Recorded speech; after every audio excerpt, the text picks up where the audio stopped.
na kaya yung mag-ina. Hello? Gusto mo pa papuguin tayong papa? Alam mo, yung papa ko mabait na. Masipag pa, at higit sa lahat. Okay pa. Ay, papa, kanina ka pa dyan? Hindi anak, kararating-dating ko lang. Ay, papa, pwede ba makahingi ng pera? Magbibilin lang ako. Pera anak. Okay na ba ta? Ay, kulang pa yan ta. Oh, yan. Nadagdagan ko na.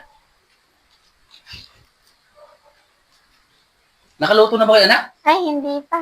Hindi pa po kami nakakapagluto ni mama. Sige, ako na lang anak magluluto.